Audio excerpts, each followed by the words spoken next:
Hello friends, നമുക്കൊരു ജിമ്മിനി കോയമ്പത്തൂരിൽ നിന്ന് ഫുൾ സിസ്റ്റം എക്സോസ്റ്റ് ചെയ്യാൻ വേണ്ടി വന്നതാണ്. അപ്പോൾ ഇതിൻ്റെ വർക്ക് കഴിഞ്ഞു. ഇതിനിപ്പോൾ നമ്മൾ ഒരു 4:2:1 ഹെഡറും ഫുൾ സിസ്റ്റവും നമ്മുടെ തന്നെ കസ്റ്റം വാലോട്രോണിക്കാണ് ഇപ്പോൾ ഇതിന് ചെയ്തേക്കുന്നത്. ഇതിൻ്റെ പ്രൈമറി പൈപ്പ്സ് എല്ലാം ഈക്വൽ ലെങ്തായിട്ടാണ് ചെയ്തേക്കുന്നത്. ഫസ്റ്റും സെക്കൻഡും തേർഡും ഫോർത്തും എല്ലാം ഒരേ അളവാണ്. പിന്നെ ഇതിൻ്റെ ഫസ്റ്റ് സിലിണ്ടറിൽ നിന്നുള്ളതും ഔട്ടും ഫോർത്തിൽ നിന്നുള്ളതും മെർജായിട്ട് ഈ കളക്ടറിൽ വന്നിട്ട് സെക്കൻഡും തേർഡും കൂടി മെർജായിട്ട് ഇപ്പുറത്തെ കളക്ടറിലാണ് വന്നേക്കുന്നത്. പിന്നെ ഇതിൻ്റെ സെക്കൻഡറി പൈപ്പും ഈക്വൽ ലെങ്ത്താണ്. അപ്പോൾ ഇതാണ് നമ്മുടെ ഹെഡറിൻ്റെ ഒരു ഫിനിഷ്. നമുക്കിനി ഇതിൻ്റെ ബാക്കിയുള്ള പൈപ്പിങ്ങും കാര്യങ്ങളും എല്ലാം കാണാം.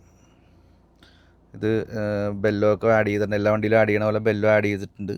പിന്നെ അതുപോലെ തന്നെ പ്രിമിലറി ക്യാനും ഒക്കെ ആഡ് ചെയ്തിട്ടുണ്ട്. പിന്നെ നമ്മുടെ തന്നെ കസ്റ്റം വാലോട്രോണിക് ക്യാനാണ് ഇതിൽ നമ്മൾ ചെയ്തേക്കണത്. നമുക്കിതിൻ്റെ സൗണ്ട് അപ്പോൾ എങ്ങനെയുണ്ടെന്നൊന്ന് നോക്കാം.